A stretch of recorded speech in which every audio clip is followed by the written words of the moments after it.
Olá, sejam todos bem-vindos. Vamos à nossa aula de álgebra linear. O tema de hoje é coordenadas e dimensão da soma de dois subespaços.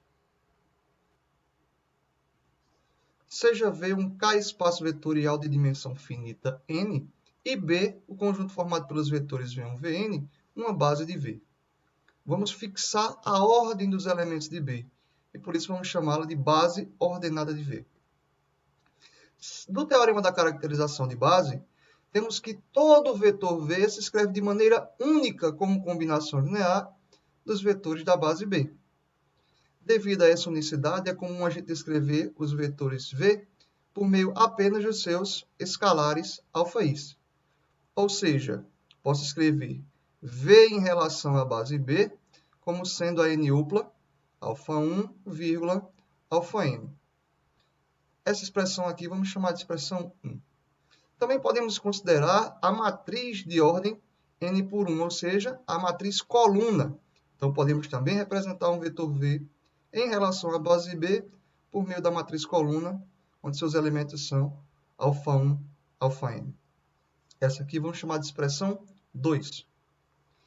Dizemos que alfa1, alfa-n são as coordenadas de V em relação à base ordenada B. A n-upla à direita de 1 é chamada de vetor coordenada de V em relação à base B, e a matriz coluna, chamada de matriz coluna de V em relação à base B, ou matriz das coordenadas de V em relação à base B. Vejamos então o seguinte exemplo. Dado o vetor V, 2 e 4 de R2, determine as coordenadas de V em relação à base.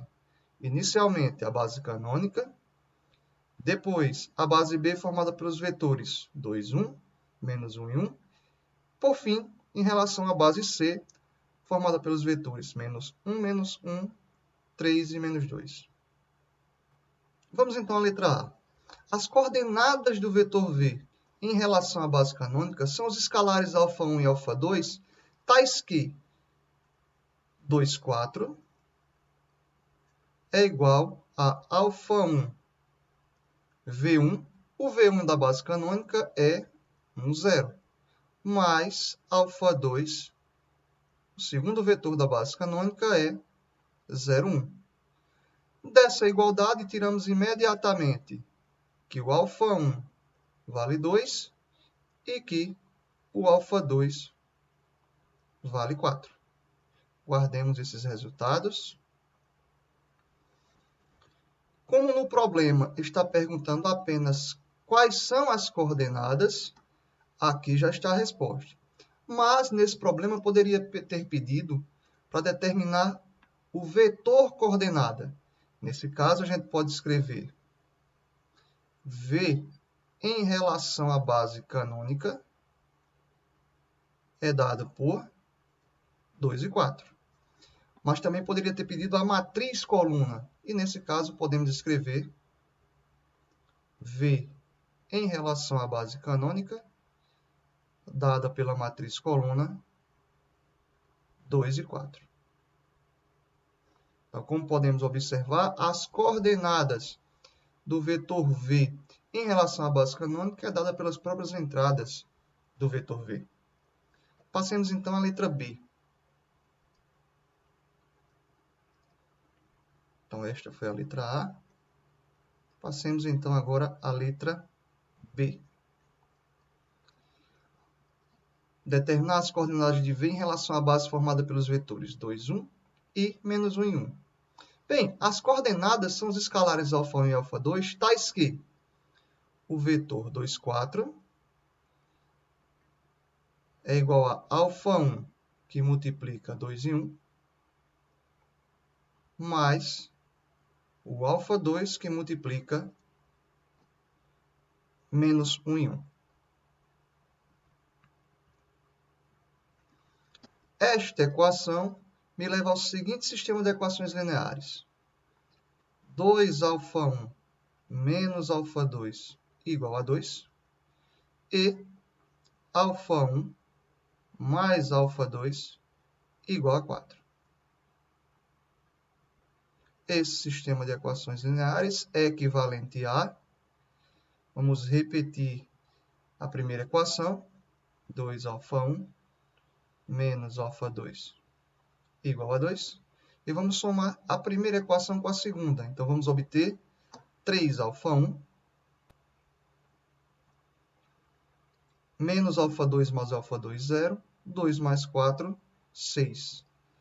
Da segunda equação, temos que o α1 vale 2. Guardemos, então, esse resultado. Vamos substituir o valor de α1 na primeira equação.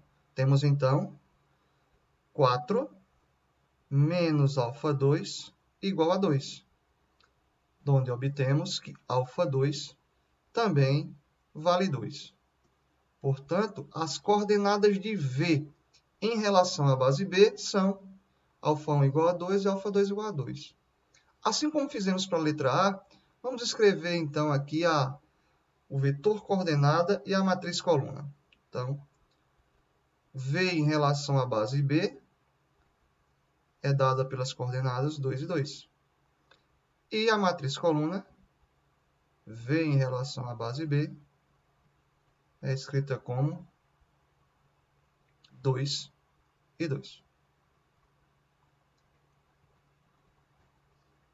A letra C deste exemplo, ou seja, determinar as coordenadas de V em relação à base C, menos 1 e 3 menos 2, fica como exercício para vocês fazerem em casa e discutirmos no nosso próximo encontro presencial.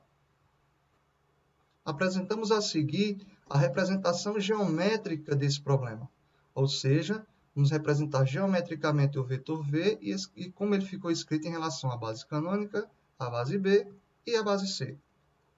Inicialmente, em relação à base canônica, veja que o V se escreve como sendo 2 vezes V1 mais 4 vezes V2. Já em relação à base B, nós temos 2 vezes V1 mais 2 vezes V2. Nesse outro gráfico, nós temos a representação de V em relação à base C. Aqui, aproveitem já para ter uma verificação de qual será a resposta da letra C. Então, nós temos que V é menos 16 quintos de V1, menos 2 quintos de V2. Destacamos aqui que o vetor V está sempre na mesma posição. O que muda é exatamente a base em relação à qual a gente está trabalhando. Vejamos mais um exemplo.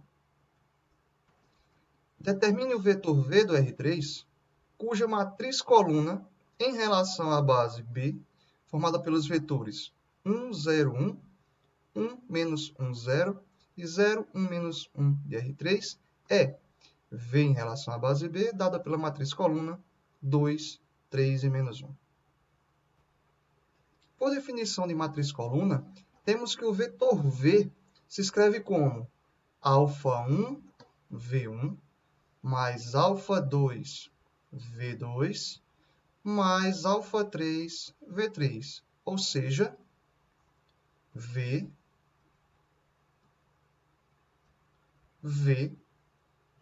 é igual a 2 que multiplica o primeiro vetor, 1, 0, 1. 3 que multiplica o segundo vetor, 1, menos 1 e 0.